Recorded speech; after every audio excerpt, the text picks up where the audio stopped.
Assalamualaikum everyone, welcome back to my channel. Today the topic of our discussion is organophosphate poisoning. ये basically organophosphorus compounds की वजह से होती है. So what are organophosphorus compounds? ये powerful chemicals हैं जो बहुत से हाउस होल्ड और एग्रीकल्चरल प्रोडक्ट्स में मिलते हैं. ये ओरिजिनली पेस्ट कंट्रोल करने के लिए बनाए गए थे और ये ऑर्गेनिक फॉस्फोरस केमिकल्स हैं. Now they are types. ये दो मेन केमिकल ग्रुप्स में डिवाइड होते हैं. फर्स्ट, अल्काइल फॉस्फेट्स, जिनकी एग्जांपल्स हैं hexa ethyl tetraphosphate HETP, tetra ethyl pyrophosphate TEPP, octamethyl pyrophosphoramide OMPA और मेलाथायोन. और सेकेंड ग्रुप है एराइल फॉस्फेट्स. इसकी एग्जांपल्स में आता है पैराथायोन फोलिडोल. फोलिडोल इसका ब्रांड नेम है, और डायाजिनोन, और इसका ब्रांड नेम है TIC20. सो इन सब में से वाइडली यूज्ड इंसेक्टिसाइड मेलाथायोन है. So how do they enter the body? ये पॉइजन्स से स्वालो करने से हार्म नहीं करते हैं.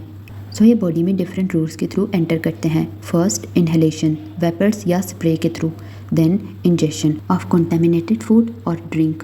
और थर्ड, स्किन एब्जॉर्प्शन. ये अनब्रोकन स्किन के थ्रू बॉडी में एब्जॉर्ब हो सकते हैं. So now cumulative effect. थोड़ा थोड़ा एक्सपोजर अगर बार बार होता रहे तो बॉडी में ऑर्गेनोफॉस्फोरस कंपाउंड्स एक्यूमुलेट हो जाते हैं और ये टॉक्सिक लेवल तक पहुंच जाते हैं. So now mechanism of action. First of all, normal process. So muscles की कॉन्ट्रैक्शन के लिए बॉडी एसिटाइल कोलिन को यूज़ करती है. जब मसल कॉन्ट्रैक्ट हो जाते हैं तो उसके बाद cholinesterase enzyme acetylcholine को ब्रेक करता है और इस तरह से मसल्स रिलैक्स हो जाते हैं. सो अब पॉइजन का एक्शन देख लेते हैं. Organophosphorus compounds cholinesterase inhibitors हैं. तो अब जब कोलिन एस्ट्रेज एंजाइम इनहिबिट हो गया तो एसिटाइल कोलिन तो नर्व एंडिंग पे एक्यूमुलेट कर जाएगा, जिसकी वजह से मसल्स ओवरड्राइव मोड में चले जाते हैं और इसके रिजल्ट में वोलेंट्री और इनवोलेंट्री मसल्स दोनों की हाइपर एक्साइटेशन हो जाती है. So now the danger zone. Body थोड़ी इंटरफेरेंस हैंडल कर सकती है, लेकिन थ्रेशोल्ड तक. सो आपने 30% का रूल याद रखना है. टॉक्सिक सिम्टम्स अक्सर तब स्टार्ट होते हैं जब कोलिन एस्ट्रेज एक्टिविटी 30% या उससे कम हो जाए. So now clinical symptoms by system.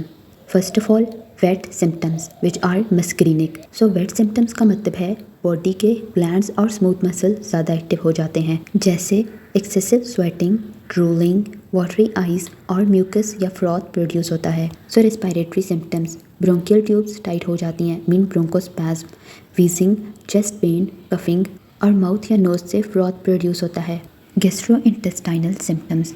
Anorexia, heartburn, burping or erections mean release of gas from the stomach through the mouth. Tenesmus means painful urge to pass stools even when the bowel is empty. और involuntary bowel movements होती हैं. Effect on glands. Excessive sweating, drooling means excessive salivation और red tears आते हैं due to porphyrin. Then effect on eyes and heart. Pinpoint pupils which is called meiosis, blurred vision और heart rate slow हो जाता है which is known as bradycardia. So second category में आते हैं मसल और नर्व सिम्टम्स. ये nicotinic होते हैं. So physical, easy fatigue, mild weakness हो जाती है और फेसिकुलेशंस. फेसिकुलेशंस का मतलब है small involuntary muscle twitches which are visible under the skin. और सिंपैथेटिक इफेक्ट्स क्या नज़र आते हैं? Pale skin, mean pallor due to reduce blood flow और हीमोग्लोबिन, और कभी कभी हाई ब्लड प्रेशर भी हो सकता है. Now third category is brain symptoms which is related to central nervous system. So इसके सिम्टम्स ग्रेजुअली वर्सन होते हैं. अर्ली स्टेज, पेशेंट इरिटेबल और रेस्टलेस हो जाता है, मीन पेशेंट को बेचैनी, एंग्जाइटी और घबराहट होती है और वो प्रॉपर्ली काम नहीं रह पाता है. Then middle stage. इस स्टेज में ट्रेमर्स स्टार्ट हो जाते हैं, स्पेशली हैंड्स और टंग में. पेशेंट के हाथ और ज़ुबान थरथराने लगते हैं. Then advance stage. पेशेंट को मेंटल कन्फ्यूजन हो जाती है, यानी सोच समझ क्लियर नहीं रहती है. स्टूपर भी हो सकता है जिसमें पेशेंट हाफ कॉन्शियस या ऑलमोस्ट अनकॉन्शियस स्टेट में होता है. Then severe stage. इस स्टेज में convulsions mean full body seizures होते हैं, पूरा बॉडी अनकंट्रोलेबली जर्क और शेक करता है. Then final stage. Patient coma में चला जाता है और रिफ्लेक्सेस ख़त्म हो जाते हैं. ब्रेन के वो सेंटर्स जो ब्रीदिंग और हार्ट रेट कंट्रोल करते हैं फेल हो जाते हैं, जो लाइफ थ्रेटनिंग होता है.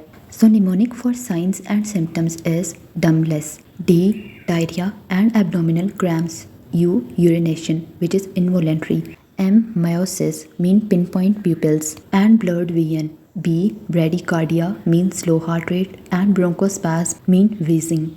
L. Lacrimation. Tears are red in color due to porphyrin. E. Emesis means vomiting and nausea. S. Salivation means drooling. And S for sweating. सो हम एग्जाम्पल में देखते हैं मेलाथायोन पॉइजनिंग।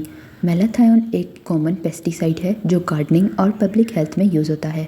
ह्यूमंस में इसकी टॉक्सिसिटी पैराथायोन से कम है, लेकिन पॉइजनिंग के पाथ सेम होते हैं। अगर कोई एक्सीडेंटली इसको स्वॉलो कर ले या स्किन पर ज़्यादा एक्सपोजर हो तो पहले वेट सिम्टम्स आते हैं, फिर मसल ट्विचिंग होती है। अगर एट्रोपिन जैसे एंटीडोट इमीडिएटली ना दिए जाएं तो रिस्पिरेटरी फेलियर हो सकता है, क्योंकि लंग्स फ्लूइड से फिल हो जाते हैं और ब्रीदिंग मसल्स फेल हो जाते हैं। Then treatment protocol, safety and decontamination. Staff को रबर ग्लव्स पहनना ज़रूरी है। पेशेंट के कपड़े रिमूव करें और स्किन को सोप या अल्कलाइन सोल्यूशन से वॉश करें। अगर पॉइजन सॉलिड हुआ हो तो उस केस में गैस्ट्रिक लवाज यूज़ करें with potassium permanganate. Then airway management, bed के फुट साइड को राइज करें ताकि ड्रेनेज ईजी हो। सक्शन मीन एस्पिरेशन, ट्रैकियोस्टमी या आर्टिफिशियल रेस्पिरेशन यूज़ करें। लंग्स में अगर फ्लूइड हो तो पॉजिटिव प्रेशर ऑक्सीजन प्रोवाइड करें। Specific antidote for OP poisoning is atropine. ये आपने हर 15 to 30 मिनट्स के बाद 2 मिलीग्राम देना है, यहाँ तक कि एट्रोपिनिसेशन हो जाए, means mouth dry, pulse fast और प्यूपल्स डायलेट हो जाएं। Enzyme fixers which are oximes. Protopam adults में 1 to 2 मिलीग्राम यूज़ करें ताकि जो कोलिनेस्ट्रेज ब्लॉक हुआ है वो रिएक्टिव हो जाए। और सपोर्टिव केयर जिसमें डायोरेटिक्स मीन पर्गेटिव्स यूज़ करें ताकि पॉइजन फ्लश हो जाए। अगर पेशेंट रेस्टलेस हो तो डाइजीपैम यूज़ करें और एक्सट्रीम केसेस में एक्सचेंज ब्लड ट्रांसफ्यूजन कंसीडर करें ताकि ब्लड से पॉइजन निकालकर पेशेंट की लाइफ सेव की जा सके। Now postmortem findings. External signs are cyanosis, mean blue skin, and blood stained froth. The smell, so इसका distinct garlic या kerosene like odor होता है। Now internal signs, stomach में greenish oily fluid और mucosa में petechial hemorrhages mean tiny bleeds मिलते हैं। Brain और lungs की congestion mean hyperemia हो जाता है। So delayed death cases में spinal cord demyelination शो करता है और motor cell destruction हो जाती है। Exhumation, it means removal of a buried corpse for forensic or medical purposes. So organophosphate poisoning के cases में rotting नहीं होती है। So rotting क्या है? It is the breakdown of tissues during decomposition. So जब rotting नहीं होगी तो OP compounds easily bodies में detect हो जाएंगे, चाहे उनको buried हुए हुए कितना भी ज़्यादा अरसा गुजर गया हो, और विसरास को saturated saline में ही preserve करना चाहिए। Now fatal doses and fatal period. So fatal doses की range 50 milligram of tetraethyl pyrophosphate से लेके 1 ग्राम ऑफ मेलाथायोन या डायाजिनोन हो, and injection is twice as deadly as swallowing. Now fatal period.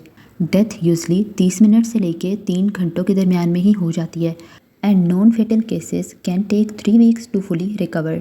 So death का primary cause क्या होता है? Respiratory failure, lungs and brain oedema or circulatory arrest. So at last, medical situations. First, suicide. It is most common due to easy availability of organophosphate compounds. Then homicide. ये alcohol में दिया जाता है because इसकी smell mask हो जाती है. Then accidental risk to factory workers, sprayers and people eating contaminated food like Kerala cases. और OP poisoning में asthma trap हो सकता है because it can mistaken for asthma. तो एस्थमा के लिए तो एड्रीनालिन दी जाती है, तो जब एड्रीनालिन दी जाएगी और एट्रोपिन नहीं दी जाएगी तो it can lead to death because OP poisoning का एंटीडोट एट्रोपिन है। So that was all about organophosphate poisoning. If this helped you, please like, share and subscribe. Thank you.